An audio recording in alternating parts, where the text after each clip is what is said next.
নমস্কাৰ ছাত্ৰ ছাত্ৰীসকল, আজি আজমল ছুপাৰ 40 এই 2004 ফেজ নাম্বাৰ 3 কুৱেশ্যন পেপাৰ মেথছৰ কুৱেশ্যন পেপাৰটো লৈছোঁ। তো চোৱা 86 নম্বৰ মেথছৰ প্ৰথম কুৱেশ্যনটো হৈ গ'ল,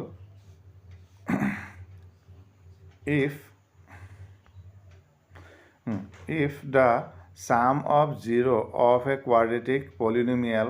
kx square plus 2x plus 3k is equal to their product, then k equal to মানে k ভ্যালু পাব লাগে। তো এতিয়া তো চোৱা ইয়াত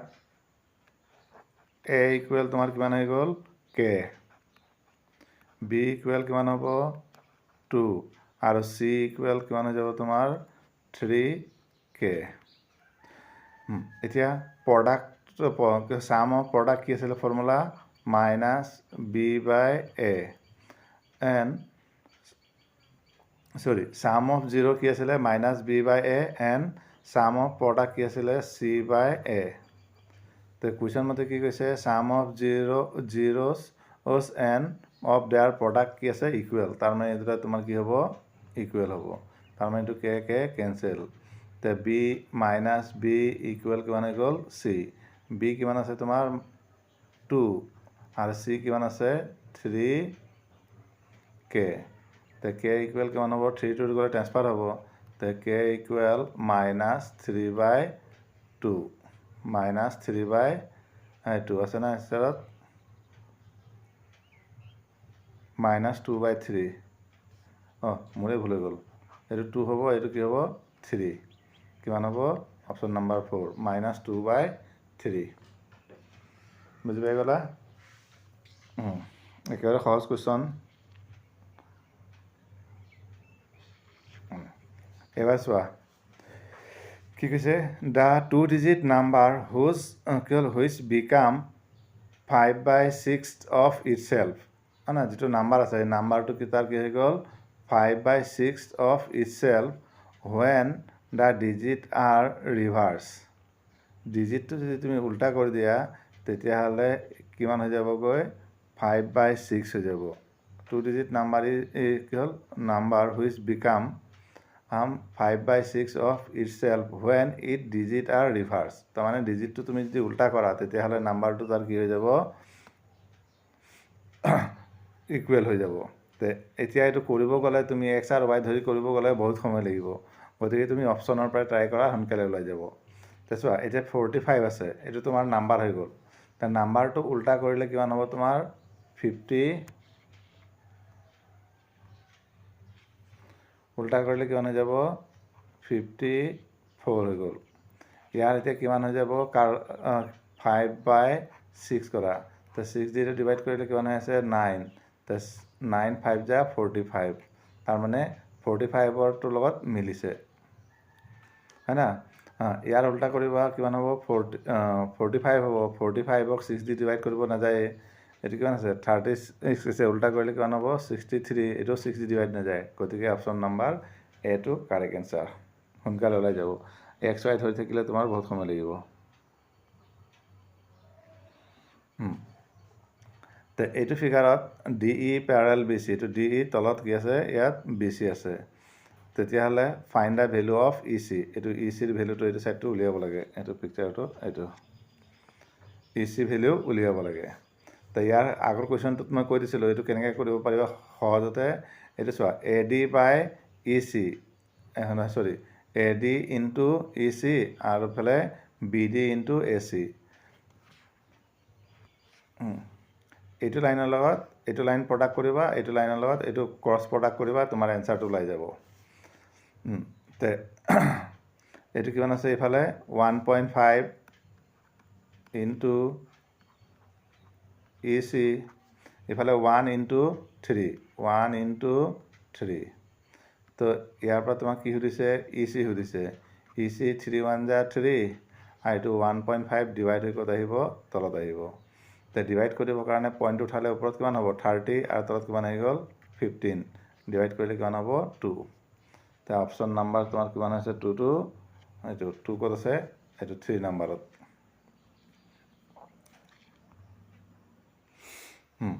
এইটো চোৱা interesting question if the radius of a sphere is increased by 100%, the volume of corresponding sphere is increased by. তে প্ৰথমতে তুমি ফৰ্মুলাটো জানিব লাগিব ভলিউম অফ স্ফিয়াৰ কি আছিলে 4/3 পাই r কিউব হয় না ভলিউম অফ স্ফিয়াৰ কি আছিলে 4/3 পাই r কিউব এতিয়া কুৱেশ্যনৰ মিনিংটো বুজিব ট্ৰাই কৰা ধৰি লোৱা ইয়াৰ ৰেডিয়াছ কিমান আছিলে r আছিলে r আছে এতিয়া 100% ইনক্ৰিজ কৰিছে তা r ৰ 100% কিমান হৈ যাব r হৈ যাব মানে তুমি তাক কি কৰিব লাগে ডাবল কৰিব লাগে তাৰ মানে তোমাৰ নিউ ৰেডিয়াছটো কিমান হৈ যাব টুৱাইছ r হৈ যাব কিমান হৈ যাব টুৱাইছ r তে ইয়াত যদি টুৱাইছ r বহাই দিয়া তেতিয়াহ'লে কিমান টাইমছ ইনক্ৰিজ হ'ব 8 টাইমছ ইনক্ৰিজ হ'ব হয় না তে 8 টাইম ইনক্ৰিজ মানে তোমাৰ কিমান হৈ যাব তোমাৰ the corresponding sphere is increased by কিমান টাইম হ'ব আগত যিমান আছিলে তাৰ কিমান টাইম ইনক্ৰিজ হ'ব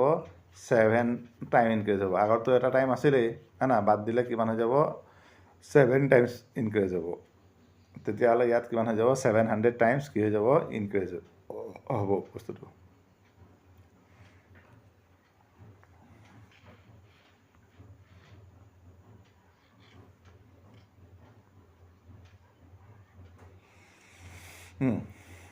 If the distance between the point A 4P and B equal 1 0 is 5 unit, then the value of P. তো এইটো তোমালোকে পাৰিবাই এনচাৰটো ওলাব তোমাৰ কিমান এইটো 3 নাম্বাৰটো ওলাব হয় না ফৰ্মুলাটো কি আছিলে √(x1 - x2 whole square plus y1 + y2 whole square আর ইকুয়াল কিমান হৈ যাব 5 হয় না তা তুমি কেনেকৈ কৰিবা এইটো চোৱা 4 - 1 কিমান আছে 4 - 1 হোল স্কোয়াৰ তাৰপিছতো ইয়াত কিমান আছে q - 0 স্কোয়ার ডিষ্টেঞ্চ কিমান দিছিলে 5 ইউনিট এইটো কিমান হৈ যাব 5 স্কোয়ার তে 4 - 1 কিমান হ'ব 3 স্কোয়ার কিমান হৈ গ'ল 9 এইটো হ'ব তোমাৰ p স্কোয়াৰ আৰু 5 5 যা 25 তে 9 টু ট্ৰান্সফাৰ হ'লে মাইনাছ হ'ব তে p স্কোয়াৰ ইকুৱেল কিমান হ'ব 25 - 9 16 তে p ইকুৱেল এইটো চোৱা square plus minus square root 16 এইটো হৈ গ'ল plus minus 4 option number 3 option number 3 হৈছে এইবাৰ চোৱা কিমান হাৰ্ড কুৱেশ্যন দিয়া আছে the real root of the equation x⁴ plus x⁴ -2 equal 0 তো এইটো যদি তুমি কিউব কৰা সমাধান কৰা বহুত সময় লাগিব দুইটো ইপিনে আনিবা কিউব কৰিবা সমাধান কৰোঁতে বহুত সময় লাগিব কিন্তু তুমি যত্ন কৰা অলপ বুদ্ধি লগোৱা তে চোৱা ইয়াত কি আছে এইটো প্লাছ আছে এইটো প্লাছ আছে এইটো কি আছে মাইনাছ আছে অপশ্যনত নাম্বাৰ কিমান আছে আৰু 1 আৰু 8 আছে 1 আৰু 8 তে 1ৰ যদি 1/কিউব কৰা তে 1 থাকিব আকৌ স্কোয়াৰ কৰিলে 1 থাকিব হয় না ইয়াৰ আকৌ 1/কিউব কৰিলে 1 থাকিব তো 1 + 1 2 2 - 2 ইকুৱেল 0 তাৰ মানে +1টো হ'ব পাৰে যদি -1 দিয়া -1ৰ কিউব ৰুট লৈ পেলাই তোমাৰ এইটো কি হ'ব প্লাছ হৈ যাব কিন্তু এইটো মাইনাছ থাকিব যিটো 0 নহ'ব হয় না 8টোৰো তেনেকৈ তুমি 2/3 ওলালে কিমান হৈ যাব 2/3 ওলালে 2 কিউব 2 কেঞ্চেল 2 স্কোয়ার 2 যা 4 আৰু ইয়াত হ'ব 2 তো 4 আৰু 2 6 ৰ'বা 1 মিনিট দেই 8ৰ 2/3 কৰিলে তোমাৰ কিমান হৈ যায় 4 আহি যাব না 2 cube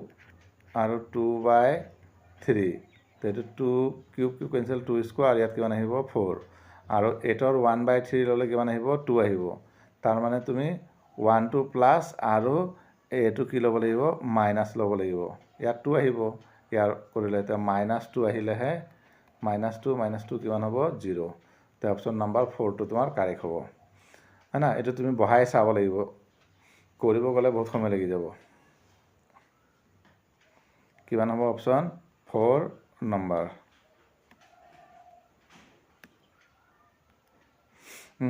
sine theta equal a by b, তে কস থিটা ইকুৱেল কিমান হ'ব root over b square minus 4a square by b। কেনেকৈ হ'ল তে চোৱা, তে তোমাৰ এইটো ফৰ্মুলা মনত ৰাখিব লাগিব, cos theta equal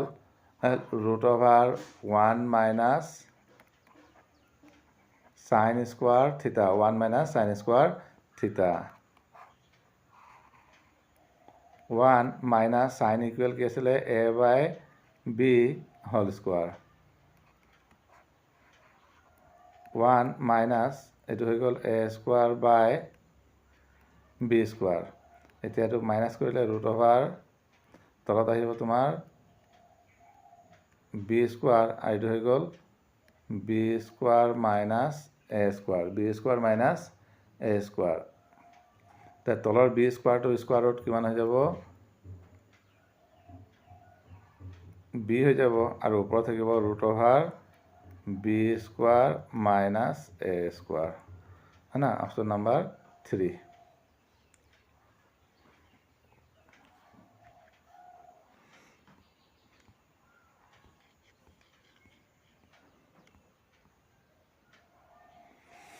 Hmm. 93 question চোৱা, the ratio in the which the point 2y divide the joining of minus 4 3 and 6 3, hence the value of y is। এইটো কুৱেশ্যন যদি তুমি ফৰ্মুলা দি কৰিব যোৱা, তোমাৰ ফৰ্মুলাটো কি আছিলে ৰেচিঅ'টোৰ x ইকুৱেল কি আছিলে m1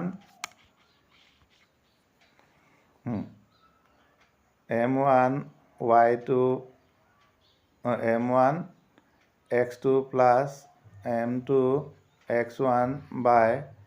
m1 plus m2, আৰু এইফালে হৈ গ'ল m1 y2 plus m1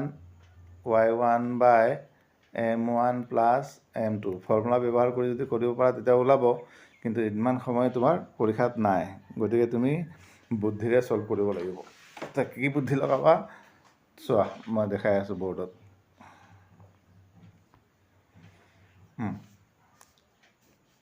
এতিয়া ধৰি লোৱা তুমি এইটো y এক্সিছ, এইটো তোমাৰ কি হৈ গ'ল x এক্সিছ, এইটো 0 0, এইখিনিত 1 2 3 4 5 6, হয় না, এইখিনি 6 হৈ গ'ল, এইফালে 1 2 3, এইফালে 1 2 3, এইটো মাইনাছত। তে তোমাৰ প্ৰথম পইণ্টটো কিমান আছিলে 6 3, তে এইফালে 6 3, তে x ইকুৱেল কিমান আহিব, xত 6 লাগিব, xত কিমান লাগিব 6, এইফালেও লাগিব, তেতিয়াহ'লে x ইকুৱেল 6 1 2 3 4 5 6, এইফালে কিমান হৈ গ'ল 6, আৰু এইফালে 3, এইখিনিত আহিব তোমাৰ পইণ্টটো হৈ গ'ল 6 3। তাৰপিছৰ পইণ্টটো তোমাৰ কিমান আছিলে -4 1 2 3 4 -4, আৰু কিমান হৈ গ'ল 3, এইখিনিত হৈ গ'ল তোমাৰ -4 3 হৈ গ'ল, এইটো পইণ্টটো আছিলে। তে ডিভাইড কৰা পইণ্টটো, এইটো লাইনটো এনেকৈ হৈ যাব। তে ডিভাইড কৰা পইণ্টটো কিমান দিছিলে তোমাৰ 2y 1 2 আৰু y, হয় না, তো এইটো ইয়াত ধৰি লোৱা 2y, তাৰমানে ইয়াত যিটো y আছে এইটো পইণ্টটো কিমান হৈ গ'ল 2y। তো ইয়াত y কৰ্ডিনেট কিমান দেখা পাইছা 3, বা ইয়াতো চোৱা এইটো 3 দেখা পাইছা, এইটো 3 দেখা পাইছা, তাৰমানে y ভেলুটো তোমাৰ ইয়াৰ পৰা কনফাৰ্ম হৈ গ'ল যে কিমান হ'ব 3 হ'ব, y ভেলুটো কিমান হৈ যাব 3 হৈ যাব। তো চোৱা এইফালে এতিয়া লাইনটো এইফালে চোৱা আৰু এইফালে চোৱা, তো এইফালে তোমাৰ কিমান হৈ আছে, এইখিনিলৈকে 1 2 হৈ গ'ল, আৰু এইখিনিলৈকে 4, এইফালে কিমান পাবা তুমি 6 পাই যাবা, এইফালে কিমান পাই যাবা 6, আৰু এইফালে এইখিনিলৈকে 6 আছিলে, এবাৰ 2 কাটা যাব, তো এইটো পজিশ্যনটো কিমান হৈ যাব 4 ইউনিট, এইখিনি কিমান হ'ব 6 ইউনিট। তো 6 কিমান হৈ গ'ল 4, কেঞ্চেল কৰিলে কিমান হ'ব 3:2, আৰু y ভেলুটো কিমান পাইছিলা 3, y ভেলুটো ইয়াতে গম পাবা, এইটো 3 দেখা পাইছা, এইটো 3 দেখা পাইছা, ছেইম আছে, তো ইয়াতো yটো কি হ'ব ছেমেই আহিব, তাৰমানে y ইকুৱেল 3।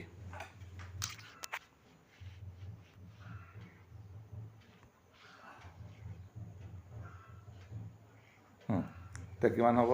3:2 আৰু y ইকুৱেল 3, এইটো 3 নাম্বাৰটো।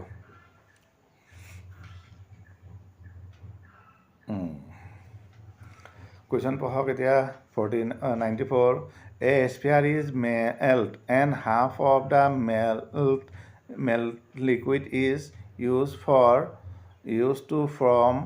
11 identical cubes where the remaining half is used to from 7 identical smaller sphere. The ratio of the side of a cube to the radius of a new small sphere is. ইয়াত এতিয়া চোৱা কুৱেশ্যনটো পঢ়ি পেলাই ভালদৰে বুজিব যত্ন কৰা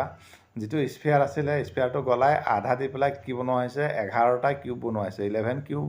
আৰু 7টা কি বনোৱা হৈছে স্ফিয়াৰ তাৰ মানে তোমাৰ 11টা কিউবৰ ভলিউম আৰু 7টা কিউবৰ ভলিউমটো কি হ'ব ইকুৱেল হ'ব এইটো প্ৰথমটো আমাৰ কোনো দৰকাৰে নাই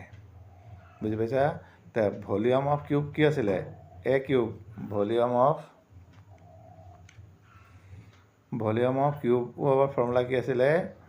এ কিউব তে তুমি কেইটা বনাইছা 11টা বনাইছা তা 11টাৰ ভলিউম কিমান হ'ব 11 এ কিউব তাৰপিছত ভলিউম অফ স্ফিয়াৰ এতিয়া কৈছিলোঁ কি আছিলে কোৱাচোন 4/3 পাই আৰ কিউব তো স্ফিয়াৰ তুমি কেইটা বনাব দিছে 7টা তো এইটো তো 11টা কিউবৰ ভলিউম আৰু 7টা স্ফিয়াৰৰ ভলিউম কি হ'ব সমান হ'ব কাৰণ এইটো আধাই লৈছিলা এইটো আধাই লৈছিলা তো সেইকাৰণে দুইটা কি হৈ গ'ল সমান হৈ গ'ল সেইটোৱে কাম আছিলে তোমাৰ তো এতিয়া ইয়াৰ পৰা এইটো এ কিউব আৰ কিউবটো ইফালে লৈ আহিবা তো কি হ'ব এ কিউব বাই আৰ 7 4 = 28 বাই 3 11টো আহিলে ইয়াত কি হ'ব ওপৰত যাবগৈ আৰু পাই মানে কিমান হয় সৰি 11টো ওপৰত নহয় তলতহে আহিব বা এনেকৈ কৰিব পাৰা তোমালোকে ইকুৱেল এইটো 7 × 4 আৰু এইটো 3 11টো তলত আহি যাব আৰু পাই তোমাৰ ভেলু কিমান আছিলে 22/7 এইটো 7 এইটো 7 কেঞ্চেল 11 দি 22 কাটিলে কিমান হ'ব 2 হয় না তো ওপৰত কিমান হৈ গ'ল 4টো যায় ইয়াত দেখা পোৱাত অসুবিধা হৈছে নেকি এইখিনি দেখা পোৱা নাই ন ৰ'বা বৰ্ডতে বুজাই দিওঁ চোৱা ইয়াত বুজাই দি আছোঁ 11 কিউব আৰু ইফালে কিমান আছিলে 7টা স্ফিয়াৰ 4/3 পাই আৰ কিউব এ কিউব বাই আৰ কিউব ইকুৱেল 7 × 4/3 11টো ক'ত আহি যাব তলত আহি যাব আৰু পাই ভেলুটো কিমান হৈ গ'ল তোমাৰ 22/7 এইটো 7 কেঞ্চেল 11 দিয়া কেঞ্চেল কৰিলে কিমান হ'ব 2 তাৰপিছত এইটো কিমান পালা 4 × 8 আৰু তলত হৈ গ'ল 3 তো এইটো এ বাই আৰ কি হ'ব হল কিউব হৈ যাব তো এতিয়া এ/আৰ কিমান হৈ যাব তোমাৰ এই কিউবটো ট্ৰেন্সফাৰ কৰিলে কিমান হ'ব 8/3 1/3 সেইকাৰণে ৰেচিঅ' কিমান হ'ব তোমাৰ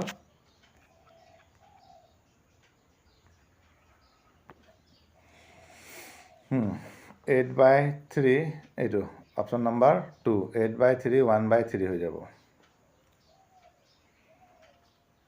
কুৱেশ্যন নম্বৰ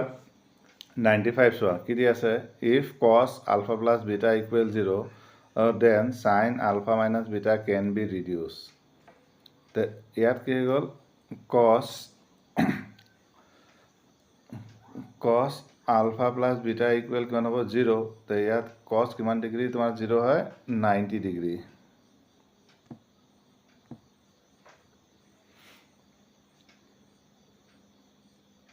কিমান যাব এইটো ইকুৱেল cos 90 ডিগ্ৰী তাৰ মানে আলফা প্লাছ বিটা ইকুৱেল কিমান হ'ব আলফা প্লাছ বিটা ইকুৱেল 90 তো আলফা ইকুৱেল 90 মাইনাছ বিটা এতিয়া সাইন আলফা মাইনাছ বিটা এইটো ইকুৱেল কিমান হ'ব সাইন আলফা মাইনাছ সৰি আলফা ইকুৱেল কিমান পাইছিলা 90 মাইনাছ বিটা আলফা ভেলু বহাই দিয়া 90 মাইনাছ বিটা আৰু মাইনাছ বিটা তো এইটো কিমান হৈ যাব sin 90 মাইনাছ কিমান হৈ যাব twice beta minus beta and minus beta কিমান হৈ যাব মাইনাছ 2 বিটা তো sin 90 minus a equal formula কি আছিলে cos এ তো সেইকাৰণে কি হ'ব sin 90 minus 2 beta equal cos 2 beta তো অপশ্যন নম্বৰ কিমান হৈ গ'ল তোমাৰ 2 বুজি পালা cos alpha plus beta equal 0 তো 0 মানে cos কিমান ডিগ্ৰী 90 ডিগ্ৰীটো কি হয় cos 90 ভেলু কিমান আছিলে 0 তাৰ মানে আলফা প্লাছ বিটা ইকুৱেল কিমান হ'ব 90 তো আলফা ইকুৱেল বিটাটো ইফালে ট্ৰান্সফাৰ কৰিলে মাইনাছ হৈ যাব তো আলফা ইকুৱেল 90 মাইনাছ বিটা এতিয়া কুৱেশ্যন কি আছিলে সাইন না alpha minus beta sine alpha value কিমান আছিলে 90 মাইনাছ বিটা আৰু এইটো মাইনাছ বিটা 90 মাইনাছ বিটা কি হ'ব মাইনাছ 2 বিটা তো সাইন 90 মাইনাছ 2 বিটা ইকুৱেল কি হ'ব cos 2 beta next if a card is select from the decks of 52 card তাৰমানে টোটেল কাৰ্ড তোমাৰ কিমান হৈ গ'ল 52 তোমাৰ হৈ গ'ল 52 then probability of it being red face card the face card কি আছিলে তোমাৰ কিং আৰু কুইন আৰু জেক তো কিং কেইটা থাকে টোটেল 4টা থাকে আৰু এইটো 4টা থাকে এইটো থাকে কিন্তু ইয়াত ৰেড কালাৰ কেইটা থাকিব তোমাৰ কিং ৰেডৰ কেইটা হ'ব দুটা কুইনৰ কেইটা হ'ব দুইটা আৰু জেকৰ কেইটা হ'ব দুটা না কেইটা ৰং থাকে গমে পাইছা তাজপাতটোত মুঠতে কেইটা ৰং থাকে 4টা তাৰে দুটা কি হয় ব্লেক আৰু দুটা কি হয় তোমাৰ ৰেড সেইকাৰণে কিং কেইটা ৰেড হ'ব দুইটা কুইন দুইটা আৰু জেক দুইটা তো টোটেল কেইটা ৰেড কাৰ্ড পাবা তুমি ফেচ কাৰ্ডৰ ভিতৰত 6 তো প্ৰবিলিটি কিমান হ'ব 6/52 তো 2 ৰে ডিভাইড কৰি দিলে এইটো কিমান হৈ যাব 3 আৰু 2 ৰে ডিভাইড কৰিলে 2 6 26 3/26 এই নাম্বাৰ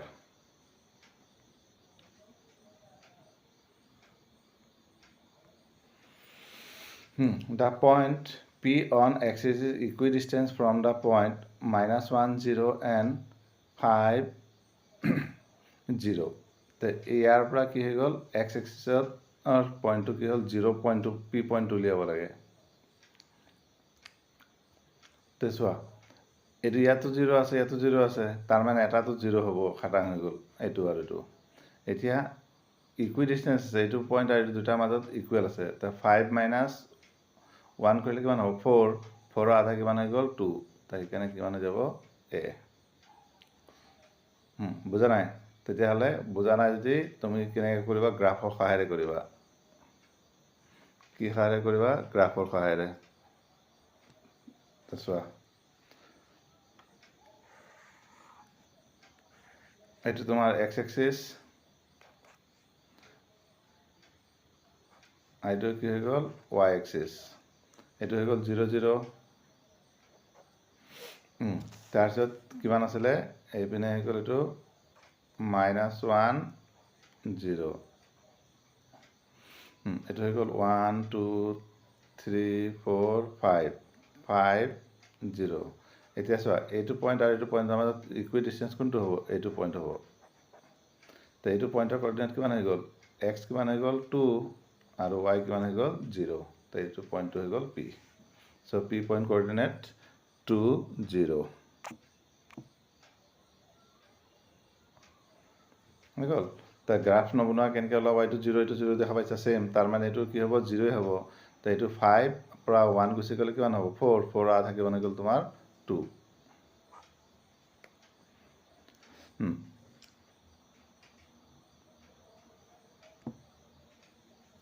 এইটো কুৱেশ্যন চোৱা A sector is cut out from a circular sheet of radius 10 cm an angle of sector being 240 so if another circle of the area same the sector is from then the radius of the new circle is মানে ইয়াত কি কৈছে তোমাক প্ৰথমতে যেটো sector আছে সেক্টৰটো angle কিমান degree কৈছে সেক্টৰটো কেনেকা হ'ব এনেকা ডাঙৰ হ'ব তোমাৰ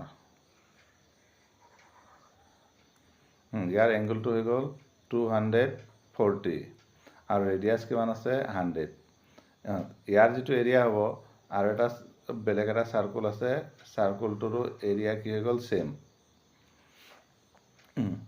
হোৱাৰ কাৰণে ইয়াৰ পৰা কি উলিয়াব লাগে তুমি এতিয়া এই চাৰ্কুলটোৰ ৰেডিয়াছ উলিয়াব লাগে। এইটো চাৰ্কুলাৰ ৰেডিয়াছ যদি আৰ লোৱা কেপিটেল আৰ, তেতিয়াহ'লে ইয়াৰ এৰিয়া কিমান হৈ যাব তোমাৰ পাই আৰ স্কোৱাৰ। আৰু এৰিয়া অফ চেক্টৰ কি আছিলে থিটা কিমান আছে ইয়াত তোমাৰ 240/360 ইনটু পাই আৰ স্কোৱাৰ। আৰ কিমান পালা তুমি 100 ইনটু 100। তেতিয়া পাই কেঞ্চেল যাব, ইফালে 0 0 কেঞ্চেল কৰি দিয়া, কাটি দিলে কিমান হ'ব 6 দি ডিভাইড কৰিলে এইটো 4 আৰু ইয়াক 6 দি ডিভাইড কৰিলে কিমান হ'ব 6। তো তোমাৰ আৰ স্কোৱাৰ ইকুৱেল কিমান হৈ গ'ল 4/6 ইনটু 100 ইনটু 100। তো আৰ ইকুৱেল 100 দুটা আছে, গতিকে স্কোৱাৰ ৰুটত 100 আহি যাব। 4ৰ স্কোৱাৰ ৰুট 2 আৰু 6ৰ স্কোৱাৰ ৰুট নাই, এইটো √6। তো এইটো কেলকুলেশ্যন কৰিবা, তুমি এনচাৰ পাবা 81.5 এনচাৰ আহি যাব তোমাৰ এইটো। হয় না, এইটো কেলকুলেটৰ মাৰি চাই ল'বা, তাকে ওলাই যাব।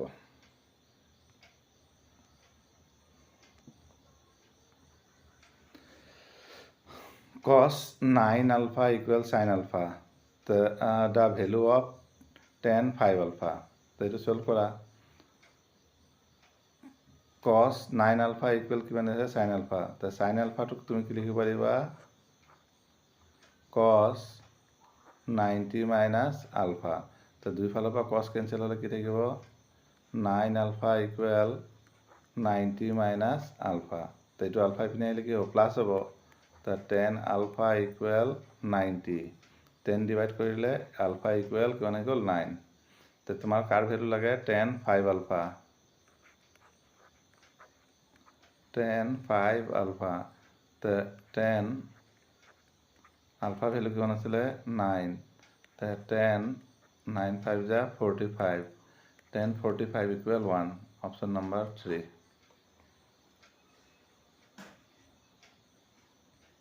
Question number 100. Two poles of the height 6 meter and 11 meter stand vertically upright on a playground. If the distance between their foot is 12 meter, then the distance between their top is answer কিমান হ'ব 13। চোৱা এতিয়া এইটো এটা pole, এইটো এটা pole. তো এইটো পোলৰ হাইট কিমান দি আছিলে 6 মিটাৰ, আৰু এইটো পোলৰ হাইট হৈ গ'ল তোমাৰ কিমান 11 মিটাৰ, আৰু ডিষ্টেঞ্চ অফ ফুট কিমান আছিলে 12। এইখিনি পৰা এইখিনি ডিষ্টেঞ্চ দিছিলে 12। তো এইটো 12 হ'লে এইটো কিমান হৈ যাব তোমাৰ 12 হৈ যাব। এইটো 6 হ'ল, তো এইটো পজিশ্যন 6 হ'ব। তো ওপৰৰ পজিশ্যনটো কিমান হ'ব 5, কাৰণ এইটো 11 আছে। তো 11 minus 6 কিমান হৈ যাব 5। এতিয়া ABC ট্ৰাইংগুলত তুমি পাইথাগোৰাছ থিয়ৰেম এপ্লাই কৰা। তো কি আছিলে পাইথাগোৰাছ থিয়ৰেমটো h square equal b square plus p square. তো h equal √over b square plus p square. তো বেছ কিমান পালা তুমি 12 স্কোৱাৰ, সেইটো হৈ গ'ল 5 স্কোৱাৰ। তো 12 12 যা 144, 5 5 যা 25, প্লাছ কৰিলে তোমাৰ কিমান হ'ব 169। তো 169 স্কোৱাৰত 13, সেইকাৰণে এনচাৰ কিমান হৈ গ'ল 13।